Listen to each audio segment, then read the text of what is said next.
Estão todos bem, me ouvindo? Amém. Eterno Deus Todo-Poderoso, nós te louvamos e nós te agradecemos pelo privilégio de podermos estar neste Shabat a estudar a tua palavra. Obrigado, Senhor, porque a tua palavra tem suprido a nossa fome. Obrigado porque a tua palavra tem suprido a nossa sede. Mas, ó Eterno, venha a dispensar dos céus todo o provimento necessário para as nossas vidas e para aqueles que te buscam e para aqueles que te amam, para aqueles que querem buscar a salvação. Que o Senhor possa estender também essas palavras a todos eles. É o que nós te pedimos e te agradecemos em nome do eterno Elohim Errad Israel, o Elohim de Abraão, o Elohim de Isaac e o Elohim de Israel. Em nome de Yeshua HaMashiach. Amém. Irmãos, esta paraxá, ela acaba o livro de Gênesis, de Bereshit. Chega ao seu final, né? Chega ao seu final o livro de Bereshit. Não acaba o Bereshit, não. Chega ao final. E essa porção, ela tem sido, assim, para mim, uma porção muito efetiva, uma porção muito eficaz para o ensino. Porque quando nós menos percebemos, nós estamos errando. Quando nós mais pensamos que estamos acertando, é aí que nós vemos que estamos errando. E essa porção, ela traz à evidência essa situação. Eu gostaria de trazer para todos vocês uma palavra de muita paz, de muita alegria, mas muitas vezes o Eterno nos proporciona uma palavra de correção, uma palavra de ensino, de instrução, para que outros possam também compartilhar dessa palavra, a palavra da salvação. Amém? Então essa porção que nós vamos estudar, ela não fala apenas do final da vida de Jacó, ou do final, ou como foram os atos finais da vida de José. Não, ela vai muito além disso. Mas antes de entrarmos na paraxá, se torna necessário que falemos um pouco a respeito da vida de José. Então, ali em Gênesis 37, nós percebemos que a inveja dos irmãos de José leva-os à prática de uma iniquidade. E José é vendido para os midianitas e assim depois para o Egito. No capítulo 41 de Gênesis, só para a gente poder ir lembrando, não precisa ir lá não. No capítulo 41 de Gênesis, José é empossado como governador do Egito, de todo o Egito, após ter interpretado os sonhos de Faraó. No capítulo 45, José dá-se a conhecer e ensina seus irmãos sobre a justiça de Elohim. Capítulo 45, esse nós vamos lá. Capítulo 45, no versículo 5 e 7. Diz assim: mas agora não vos entristeçais. Aqui ele já tinha se dado a conhecer e agora ele está ensinando aos seus irmãos a justiça. Mas agora não vos entristeçais, nem vos irriteis contra vós mesmos, por me haverdes vendido para cá, porque para a conservação da vida, Elohim me enviou diante de vós. Versículo 7. Pelo que Elohim me enviou diante de vós a fim de conservar vossa sucessão na terra, e para guardar-vos em vida por um grande livramento. Aqui ele está ensinando aos irmãos a justiça de Elohim. Porque ele sabia, Léo, o quanto isso era importante. Ali ele não estava preservando apenas a vida. Ali ele estava preservando a nossa salvação. Ele não estava preservando somente a vida dos seus irmãos para aquele tempo. Não, ele estava preservando a nossa salvação hoje. Olha como que isso é importante. Porque se a gente vê somente o ato praticado naquele tempo, nós seremos justos para aquela própria geração, como foi Noé. Mas aqui ele viu a mais, ele viu além, ele viu as próximas gerações, tanto que ele botou aqui no versículo 7, ele disse, para conservar vossa sucessão na terra. Essa sucessão viria a nos trazer a salvação. Amém? Então esse é só um breve relato do que veio anteceder essa porção de hoje. Lá no versículo no capítulo 50, no versículo 15 ao 21, ele vem novamente ensinar os seus irmãos a prática da justiça. Mas dessa vez ele faz algo diferente. Ele ensina aos irmãos, porque os irmãos ficaram com medo, temeram a José, depois da morte de Jacó, de José vingar aquele feito deles. E vamos ver o que ele ensina. Versículo 19. Respondeu-lhe José: não temais, acaso estou em lugar de Elohim? Não temais, acaso estou em lugar de Elohim? Por quê? Porque José sabia, como Tiago, no capítulo 1, versículo 20, diz o quê? Diz assim: a ira do homem não opera a justiça de Elohim. Então José sabia a todo momento que ele não podia fazer nada com seus irmãos. Ele não podia praticar justiça própria nenhuma com seus irmãos. Por quê? Porque ele sabia que não ia operar a justiça de Elohim. 20. Vós, na verdade, intentastes o mal contra mim, porém Elohim o tornou em bem, para fazer como se vê neste dia, para conservar muita gente com vida. Agora sim, agora nós vamos entrar na porção. A porção é rápida, é sucinta, mas é maravilhosa. Nos traz um grande ensinamento. Aqui é que é o ápice da porção. É o ápice da porção. Porque aqui se fundamenta, esse ensino se fundamenta em um pilar, que é a prática da justiça para a preservação da vida. Muito bem.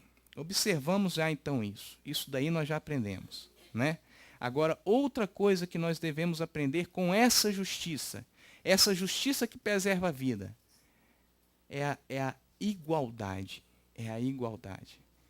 E isso é uma vertente neste ensino que devemos considerar e que estamos muitas vezes descumprindo. Muitas vezes temos descumprido isso. Mas antes de falar na igualdade, nós podemos observar que José ali, mesmo com a prática da iniquidade dos seus irmãos para com ele não guardou em seu coração qualquer resquício de amargura, qualquer intenção sórdida. Não, ele não aguardou. Ele esperou que a justiça fosse feita. Ele esperou o estabelecimento da justiça de Elohim para gerações futuras.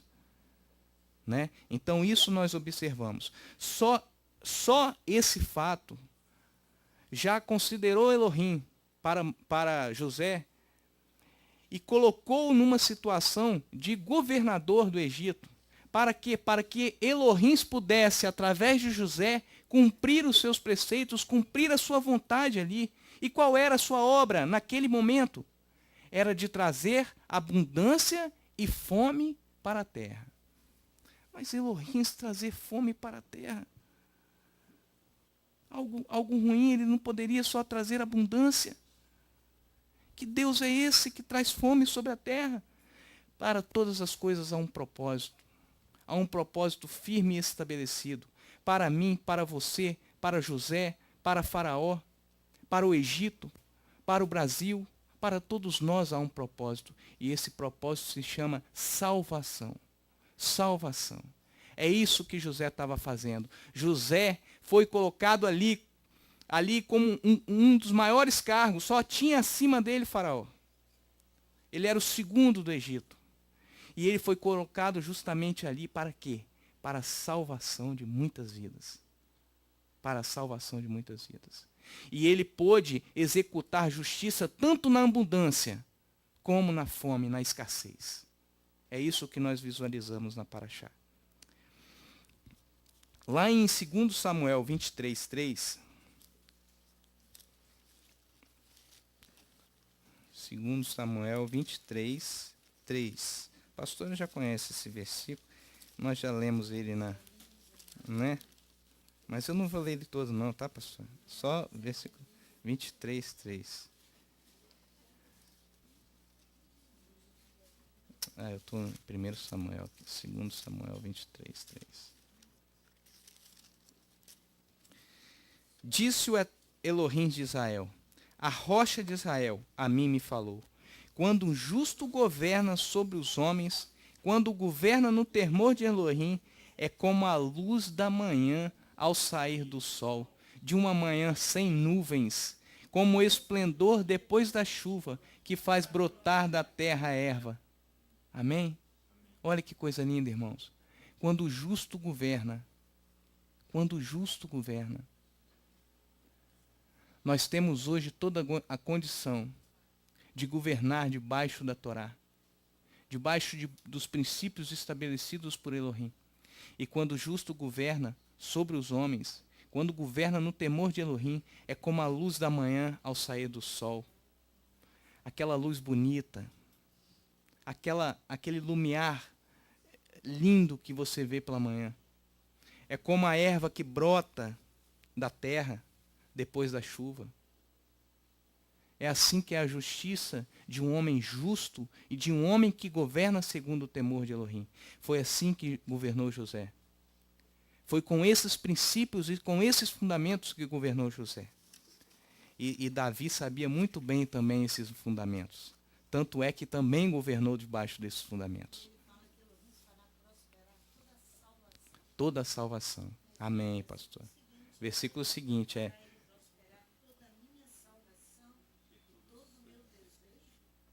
por quê? Aí nós vamos ver mais à frente que envolve a salvação. Qual a relação da justiça com a salvação? Isso nós vamos ver mais à frente. Mas o que essa porção tem a ver conosco?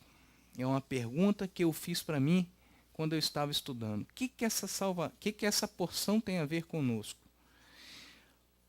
Quais os dias que nós vivemos? Nós vivemos nos dias profetizados por Amós. Vamos lá?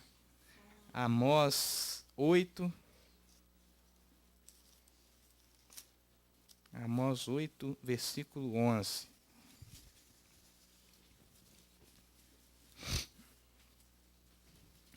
Vem dias, diz o eterno Elohim, em que enviarei fome, capítulo 8, versículo 11. Vem dias, diz o eterno Elohim, em que enviarei fome sobre a terra, não fome de pão, nem sede de água, mas de ouvir as palavras do Eterno. Abra uma aspas aí. Vou abrir uma aspas aí.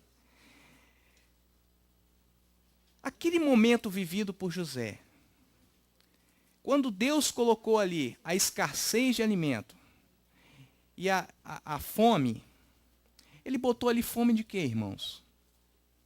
Física, fome de pão, não é isso? E nós temos conhecimento, nós temos a ciência, de que tudo que está escrito lá são sombra das coisas que viriam a acontecer. Amém? Então aquela fome ali são coisas, são situações, são sombras das coisas que acontecem, que virão a acontecer e já estão acontecendo. Amém? Já estão acontecendo. Hoje nós vivemos nesse período. Vamos ler o 12. Andarão errantes de mar a mar. Quem andarão errantes? Os homens. Andarão errantes de mar a mar. E do norte até o oriente, correndo por toda parte, buscando a palavra do Eterno, e não a acharão. Naquele dia as virgens formosas e os jovens desmaiarão de sede. Olha que coisa horrenda. E nós não estamos vivendo isso hoje, irmãos. Nós estamos vivendo isso hoje. Apesar de ter igrejas espalhadas por toda parte, apesar de cada esquina existir uma igreja, apesar de se levantar vários homens com doutrinas, com vontades próprias de montar uma igreja, ensinando a Bíblia. Mas nós vivemos esse período segundo os seus próprios conceitos. É aí que Elohim fala assim, Yeshua fala assim, não sejais como os fariseus.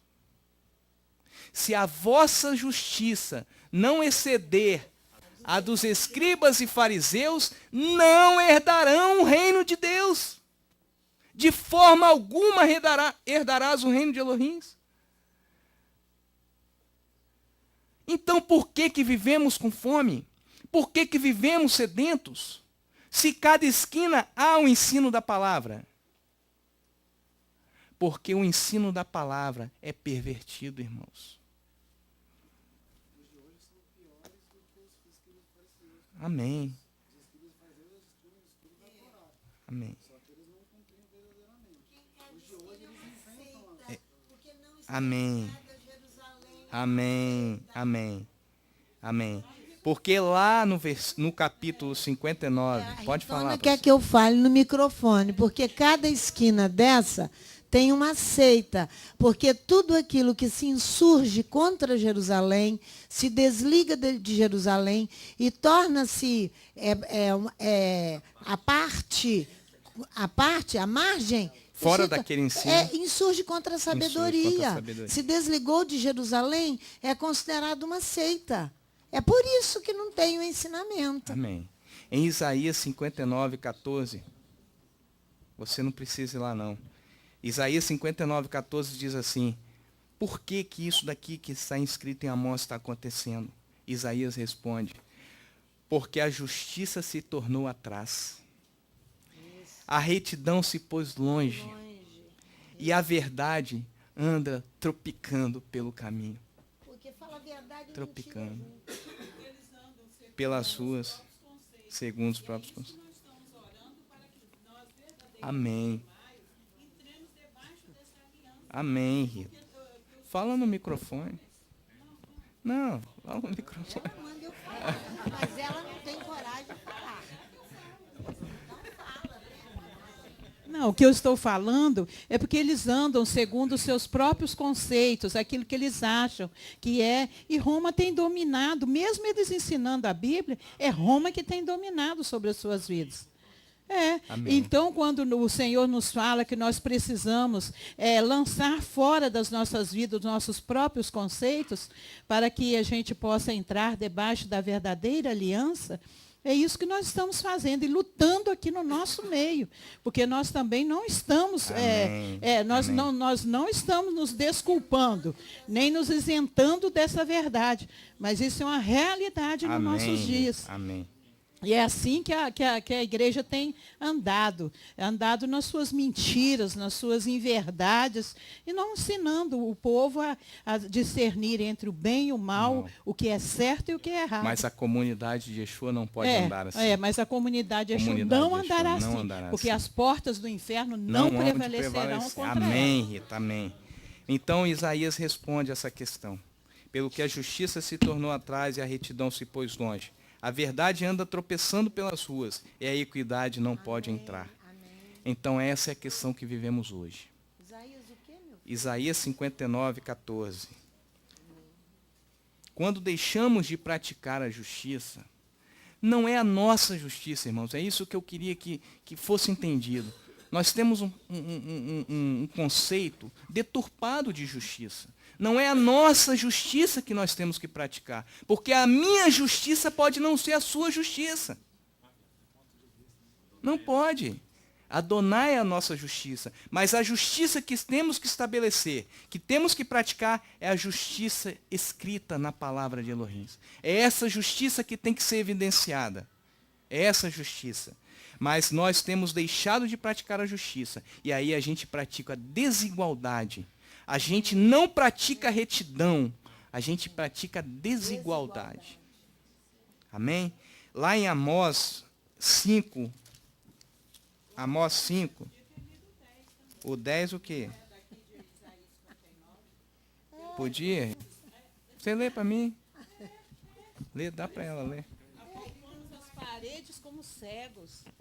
Isaías aqui continua dizendo que nós apalpamos as paredes como cegos, como os que não têm olhos, andamos apalpando, tropeçamos ao meio-dia como nas trevas, e nos lugares escuros somos como mortos. É isso que nós temos, é isso que a igreja tem andado e tem feito. É isso que é a realidade. E eu não isento a mim, não. Eu não isento a mim, não. Porque apesar de eu estar cada dia estudando a Torá, às vezes eu fico assim, da vontade de me auto... Não é uma doutrina, é flagelar-se de tanta coisa errada que a gente faz, mesmo conhecendo a palavra de Elohim, entendeu? Então é para a correção nossa. É para a correção nossa. Por quê? Porque se nós queremos praticar a igualdade, estabelecer a igualdade em nosso meio, não é em nosso meio aqui não. É em nossa cidade, é em nosso país. Porque a primeira coisa que fazemos o governo é isso, o governo é aquilo. A primeira coisa que fazemos é fulano fez isso, isso e isso. Mas nós não aplicamos a justiça que está estabelecida na palavra. Aplicando em nós primeiro. É isso que a palavra diz. Mas Amós 5, vamos lá, Amós 5, versículo 7. Amós 5, versículo 7, diz assim: olha o que fazemos. Vós que converteis a justiça em alosna é erva amarga, e deitais por terra a retidão, versículo 14, buscai o bem e não o mal, para que vivais, para que tenhais a vida eterna, para que vivais. Então o eterno, o Elohim dos exércitos, estará conosco, como dizeis. Aborrecei o mal, 15, aborrecei o mal e amai o bem. Estabelecer a justiça na porta. A porta é aquela que entra. Talvez o eterno, o Elohim de Israel, tenha piedade do restante de José, que é a descendência. Talvez ele tenha piedade de nós, irmãos, e nos possibilite a salvação. Porque se você está achando que você já é salvo, praticando injustiça. Não é não, meus irmãos. A salvação é um processo de busca constante, diária. Lá em Ezequiel, eu não sei o capítulo porque não fazia parte agora que me veio à cabeça, diz assim: pela sua justiça será julgados. Pela sua justiça que você estiver praticando agora. Ezequiel 18. 18? Vamos lá. Ezequiel 18.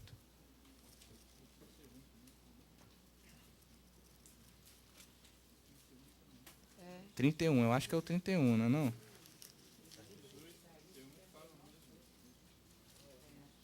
Aqui, Não, é o 31. Do que vai, se retorna, se arrepende. É o 31, eu acho, pastor. Se arrepender, do 18 fala isso. Mas o ímpio é o 31 também, né? 31. Eu quero dizer, se a iniquidade... Não, não é 31, não. Você será julgado pela iniquidade, depois... É qual? É o 18. O ímpio, se retornar dos seus pecados que cometeu... 33. É aquilo que não ouve a atalaia, né? É isso aí. 13, confiando na sua própria justiça. Isso aí. 12, ó. 33. 12, 33, 12. Diz assim. Ezequiel 33, versículo 12. Vamos no 11 primeiro. Diz-lhes: tão certo como eu vivo, diz o eterno Elohim, não tenho prazer na morte do ímpio, mas em que o ímpio se converta do seu caminho, volte, retorne do seu mau caminho, e viva. Retornai-vos dos vossos maus caminhos, porque morrereis, ó casa de Israel. Meu filho, aqui é porque a casa de Israel deixou de ouvir o profeta. O profeta vai anunciar e a casa de Israel não quer ouvir. Porque quando ele estava lendo ali Esdras, capítulo 9, na apresentação do Pedro, ele leu 2 versículos. Eu fiquei preocupada ali quando ele leu. Por quê? Porque as pessoas ali a se separar dos povos das terras. Aqui o profeta vem falando que Israel se une fazendo a mesma coisa que o ímpio faz. Quando no capítulo 18 de Ezequiel, está falando ali que se o que está anunciando a palavra ali, que é Israel, não retorna direito, deixando a prática das coisas do mundo, fazendo morrer a sua natureza carnal, e o ímpio nessa hora se arrependeu, o ímpio será salvo, Israel não. Isso aí. É isso que vai... Aqui também está falando isso. Porque aqui já está o profeta anunciando. Aqui é a repreensão, porque o profeta está anunciando e ninguém ouve. E ninguém ouve. Aí ele já está, aqui já está vindo a repreensão. E lá está a explicação de que o ímpio será salvo. Entendi. Lá no 18, o ímpio será salvo e vocês ficarão. Por quê? Porque não quer abrir os ouvidos e os olhos para entender. Para a prática da justiça, para produzir igualdade. A prática da justiça, você está anunciando, é a salvação. Nós vamos chegar lá, pastor. Me adianta, não. Vamos ver o verso 12. Tu, filho do homem, diz aos filhos do teu povo, a justiça do justo não fará escapar.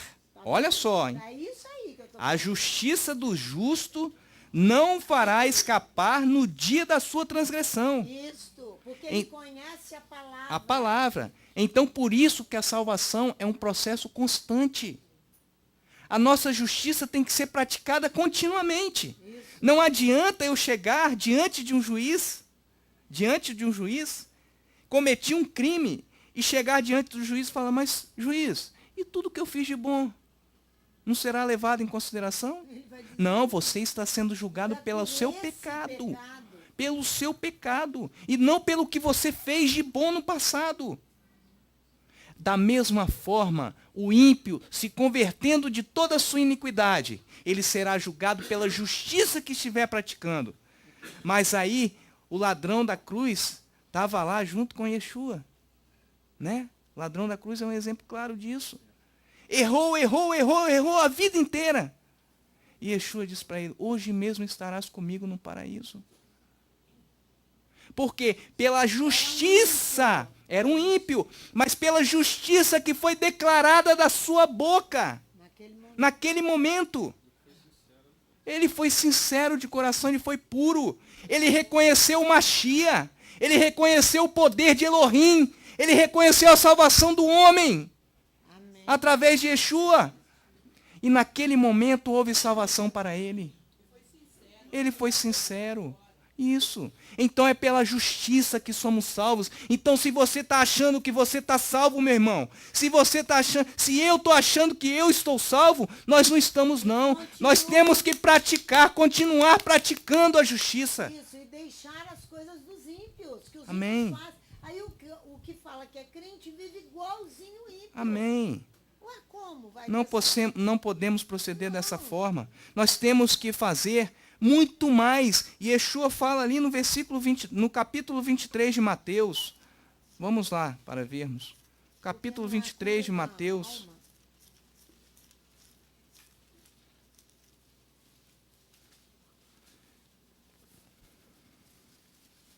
Então falou Yeshua às multidões e aos discípulos. Os escribas e fariseus estão assentados na cadeira de quem? De Moisés. De Moisés. O que significa estar assentado na cadeira de Moisés? Ser detentor do conhecimento da Torá. Isso. Conhecer a Torá em sua integridade. É isso que diz. Eles estão assentados na cadeira de Moisés. Portanto, Yeshua falando aos discípulos, portanto, observai o que eles falam. O que eles falam. Porque o que eles falam provém daqui. Mas não fazeis o que eles façam. Porque uma coisa é você falar, outra coisa é você viver. Amém. Uma coisa é você falar, outra coisa é você viver. Eu tenho orado ao Eterno muito nesse sentido. Eterno, se for para eu não viver de acordo com aquilo que o Senhor tem me ensinado e de acordo com aquilo que eu tenho compartilhado com meus irmãos, não me deixe viver. Isso. Não me deixe viver. Tiro de misericórdia. Não me deixe viver. Amém? Tiro de Aí vamos continuar. Portanto, observai e fazei tudo o que vos disserem, mas não procedais de conformidade com as suas obras, pois dizem e não fazem. Atam fardos pesados e difíceis de suportar, e os põem nos ombros dos homens. Eles, porém, nem com o dedo querem mover eles. Cadê a igualdade? Cadê a igualdade? Essa é a igualdade que a Torá ensina. Quero ser chamado de rabino. Quero ser chamado de mestre. Que igualdade é essa? Que igualdade é essa? Irmãos, escutai, escutai. Abra os ouvidos para que o Espírito diz às comunidades. Vou continuar, meu irmão, vou continuar. Pode deixar que eu vou chegar lá no... Tudo o que fazem é a fim de serem vistos pelos homens. Alargam seus filactérios, incompridam as franjas de suas vestes, amam os primeiros lugares nas ceias, as primeiras cadeiras nas sinagogas, as saudações nas praças e serem chamados rabis pelos homens, pastores, ministros, dono do rebanho, apóstolos, o que mais for. Todos os O que mais for títulos que são status inúteis, que não levam o homem à igualdade, que só levam o homem a se contaminar com a prática da justiça, que só levam o homem a tornar a justiça alosna, fel, amargo, aquele que prova. Porque quando eu almejo o título, Roberto, eu quero me distanciar do mesmo nível que você tem. Amém. Do que o outro tem. Isso aí. Eu quero ser maior. Eu quero ser maior. Mas eles não consideram aquela palavra que diz: considerai o seu irmão superior a si. Considerai o seu próximo superior a você mesmo. É isso que ensina a palavra. Vós, porém, não sereis chamados de rabi, pois um só é o vosso mestre, e vós todos sois irmãos. Aí vem embaixo, no versículo 10, nem sereis chamados mestres, pois um só é o vosso mestre, o Machia. O Machia. Agora eu quero abandonar o Machia. Eu quero dizer, esse Machia não existe. Esse Machia não existe. Eu sou o mestre. Eu desconsidero, porque quando você é maior, você desconsidera a autoridade. E aí você desconsidera a Torá, que diz que toda autoridade nos céus e na terra é dado por Elohim. Toda autoridade. Ai daquela que descumpre a sua função e o seu mistério. Agora não cabe nós a aplicação dessa justiça. Essa justiça será feita por Elohim. É isso que José botou, é isso que José ensinou aos seus irmãos. É uma justiça de igualdade, é uma justiça de retidão. É uma justiça que exibe o direito. Põe para mim. De amor ao próximo.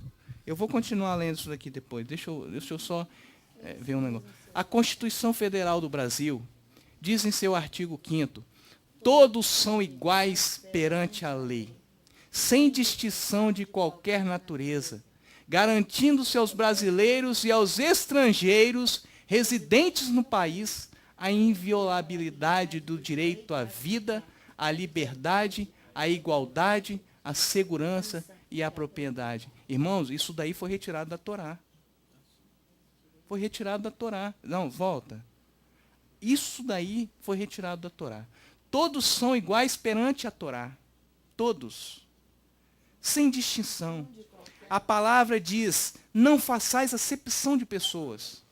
Não façais acepção de pessoas. Sem distinção de qualquer natureza, garantindo tanto ao povo judeu quanto aos estrangeiros o direito à salvação. É garantindo aos estrangeiros residentes no país a inviolabilidade do quê? Do direito. O que é inviolabilidade? É não se violar o direito. É não se violar o direito. E qual o direito que está sendo falado aqui? Primeiro direito, a vida. A vida eterna, meus irmãos. É um direito que não é só seu. É um direito que não é só seu. É um direito que é de todos. É de todos. aos brasileiros e aos estrangeiros, aos judeus e aos gentios. É um direito igual, estabelecido por Adonai. Vamos lá, no próximo. O que é o direito? Direito tem outras considerações, tá? Isso daqui é um só, são vários. O direito é amplo, o direito o conceito de direito é amplo. Se eu fosse trazer todos os conceitos de direito, nós falaríamos de direito hoje o dia inteiro. Mas eu trouxe um importante conceito. É a faculdade concedida a uma pessoa para mover a ordem jurídica ao seu favor. Vamos interpretar isso daqui. Vamos interpretar isso daqui. Isso é o que está escrito na Torá, é um direito que eu tenho, que vocês têm, que todos nós temos igualmente. Mas esse direito não me é imposto, porque se fosse imposto seria um dever e não um direito. Entendeu?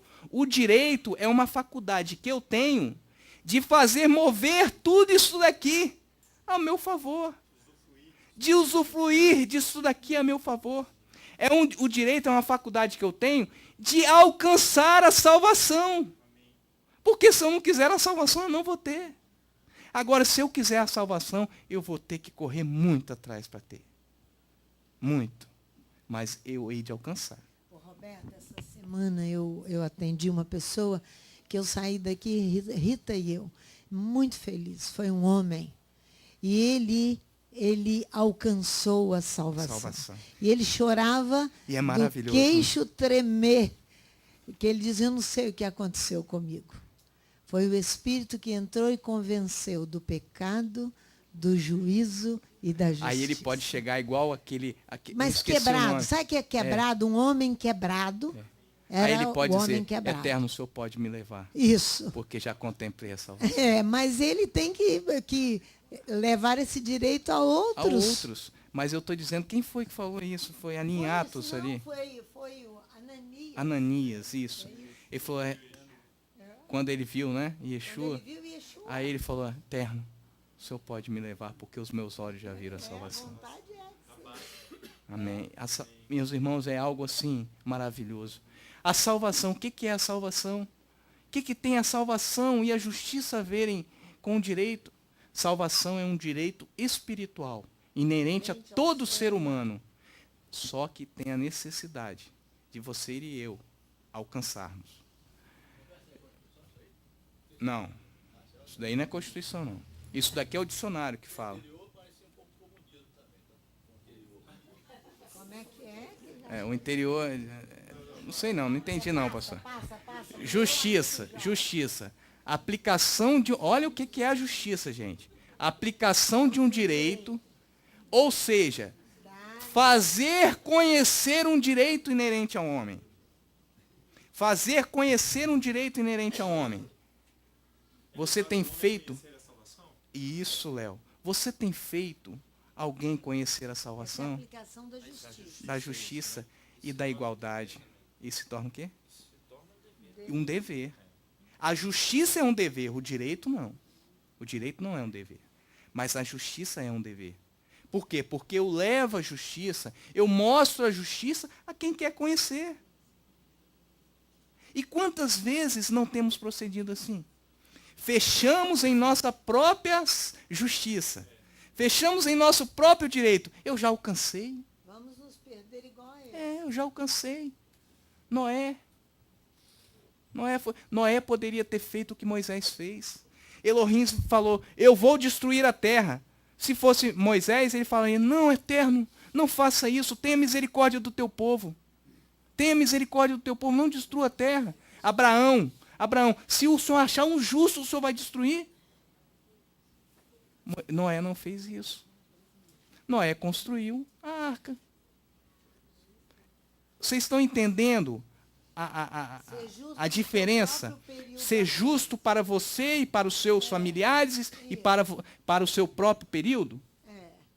Tem que ser justo. Mas você pode ser justo pensando daqui a 100 anos. Se houver tempo. Você pode ser justo pensando daqui a 100 anos, pensando nos filhos dos teus filhos, a sua descendência. Qual a herança e qual o direito que você vai estabelecer para a sua descendência? Qual é? Esse é um princípio de igualdade. Igualdade, um princípio de igualdade e o princípio da isonomia. São dois princípios dentro do direito, mas que nós aplicamos dia a dia em nossas vidas. Princípio da igualdade e princípio da isonomia, que são paralelos. Que são paralelos. O Eterno tem nos proporcionado conhecimento que nós jamais vimos. São 20 anos andando, são 20 anos caminhando, e a cada dia nós galgamos mais conhecimento da palavra, mais conhecimento da palavra. Daqui a pouco nós vamos inchar. Inchar. Sabe por quê? Porque entra e não sai. Entra e não sai. E nós falamos, nós fazemos te sedacar. Nós fazemos te sedacar, dona Lourdinha. Nós fazemos. É que Deuteronômio 32 fala isso. Engordou-se Jerusalém. Amém, amém. Amém. E deu coices. Porque você engorda. Não estou falando nada de engordar fisicamente, não, irmãos. Eu estou falando espiritualmente. 32:15. Engordou-se, engrossou-se, cobriu de gordura, deixou a Elohim que o fez, desprezando a rocha Amém. da sua Tinha que falar na palavra para todos da internet. Então, ler ó, Deuteronômio 32, versículo 15. Olha só. Aqui Moisés já está vendo o que Israel iria fazer. Ó, engordando-se Jesurum, deu coices. Engordou-se, engrossou-se, cobriu-se de gordura, deixou a Elohim que o fez, desprezou a rocha da sua salvação. Com deuses estranhos o provocaram a zelos, com abominações o irritaram. Amém. Essa palavra Porque, tem tudo a por ver. quê? Porque manteve o conhecimento para si Para só si. e não levou. Eram o que os fariseus e escribas estavam fazendo. E aí, lá no capítulo 23, continuando, lá no capítulo 23, ele fala assim ainda, versículo 14, não, versículo 13. Mas ai de vós, escribas e fariseus hipócritas, fechais o reino dos céus aos homens. Vós mesmos não entrais, nem deixai entrar aos que estão querendo entrar. Querendo entrar. Lá em Lucas, ele explica melhor, Lucas 11, 52. É o mesmo texto, mas ele explica melhor. Lucas 11, 52. Diz assim, ai de vós, doutores da Torá! Ai de vós, doutores da Torá! Que tomastes a chave da ciência, do conhecimento da salvação. E vós mesmos não entrastes, impediste aos que querem entrar. Misericórdia. Misericórdia, Eterno. Misericórdia. Não podemos proceder de acordo conforme os doutores da lei. Porque não é isso, não é esse inchaço que o Eterno quer para nós. Não é. Por isso que o salmista Davi, lá no Salmo 40, versículo 9, Salmo 40, versículo 9, ele fala assim, vamos ler o 8 primeiro. Deleito-me em fazer a tua vontade, ó Elohim meu. A tua Torá está dentro do meu coração. Prego, retidão na grande congregação. Não cerro os meus lábios, Eterno, tu sabes. Não escondo a tua retidão dentro do meu coração, mas proclamo a tua fidelidade e a tua salvação. Isso é igualdade, irmãos. Essa é a igualdade. É proclamar a fidelidade, é proclamar a salvação. Eu me envergonho, sabe de quê? Porque muitos que não têm entendimento da palavra do Eterno, não têm entendimento, sobem morro após morro, andam por tudo quanto é lugar, apregoando uma salvação que eles mesmos não conhecem, mas estão ali fazendo. E às vezes nós nos fechamos dentro dos nossos próprios interesses. Nós falamos que fazemos tzedakah, quando nós fazemos a tzedakah pela metade. Porque queremos ajudar ao nosso próximo, mostrar obras aos nossos próximos, mas o mais importante, que é levar a salvação para aquele, a gente não faz. A gente não faz. Devemos fazer. Se a pessoa quer ou não quer, isso daí já é outra situação. É o direito que é a faculdade concedida para ela. Mas nós devemos proclamar como proclamou Davi. E como proclamou José. Como proclamou José. Isso. José disse o seguinte: vós, na verdade, intentastes o mal contra mim. Porém, Elohim o tornou em bem, para fazer como se vê neste dia, para guardar a muita gente com vida. É isso que nós temos que fazer. Nós temos que proclamar essa igualdade, de assegurar essa igualdade, de tornar, volta para mim, de tornar o direito inviolável. A vida, direito inviolável. Lá em 2 Coríntios, promover a vida. Lá em 2 Coríntios. É porque, Roberto, quando a gente vai ter que promover a vida, você vai falar a verdade. E falando a verdade, as pessoas Amém. não querem ouvir. A verdade não Elas vão trupica, te né? rejeitar. A verdade não anda cambaleando. Não. É uma verdade justa, uma Você verdade... recua, você não vai. É mesmo que seja quem quer que seja. Eu acho que... Quer estar bem com todo mundo. Isso, politicamente, né? Correto. Mas lá no capítulo 8 de 2 Coríntios, eu creio que a pastora até leu esse texto a semana passada, não sei, eu acho que sim. Não lembro.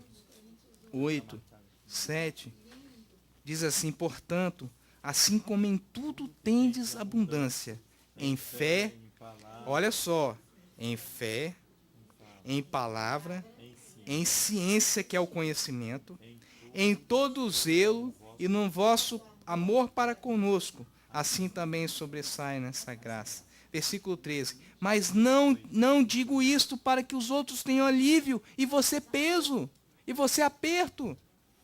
Não. Mas eu digo isso para que haja igualdade nesse tempo presente e no porvir. Supra a falta dos outros, para que também a abundância supra a vossa falta e haja igualdade. Foi o que José fez. José supriu a sua própria necessidade quando teve escassez, e supriu a necessidade de todos os povos que estavam ao redor do Egito. Não eram somente aos seus, mas também aos estrangeiros. Por isso que o símbolo aí da justiça é a balança, porque tem que ver equidade, igualdade. Igualdade. Por isso, lá em 1 Timóteo 2, 3, 4, não precisa lá não, vou ler para vocês. Por isso é bom e agradável diante de Elohim, nosso Salvador, o qual deseja que todos os homens se salvem e venha ao conhecimento da verdade. Olha só, irmãos. Elohim quer que o homem se salva e venha para o conhecimento da verdade. Porque a verdade vos libertará. A verdade vos libertará. Através do ensino, do conhecimento. Por isso que nós não podemos reter como retiam os escribas e fariseus. Tudo que eles ensinavam era correto. Era politicamente correto. Mas, quando procediam contrário à palavra. Zacarias foi até um texto que uma irmã trouxe no sacrifício da manhã. Janaína.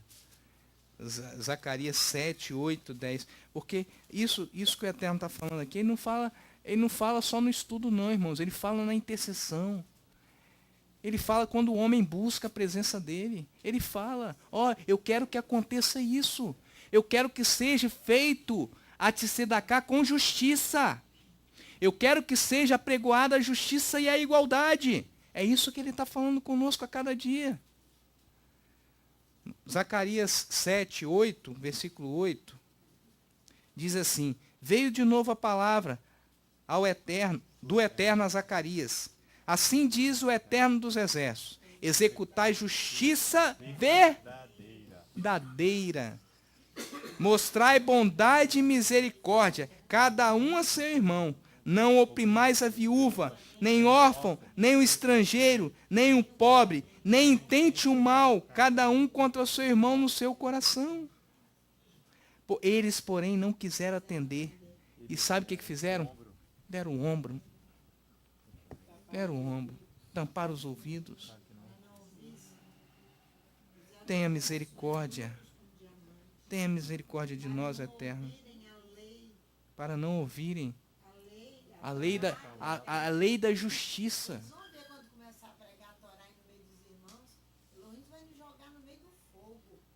Amém. Que sejamos aprovados com fogo. Que sejamos aprovados com fogo. Amém. Que isso aconteça. Que isso aconteça. E lá em Mateus diz assim, Mateus 10, 8, diz assim: de graça recebestes, de graça dai. Você não precisa pagar, é de graça. Agora eu quero ser chamado de rabino. Agora eu quero ser chamado de mestre. O que isso vai me trazer? Que salvação isso vai me trazer? Para finalizar, irmãos, em Miqueias 6, 8.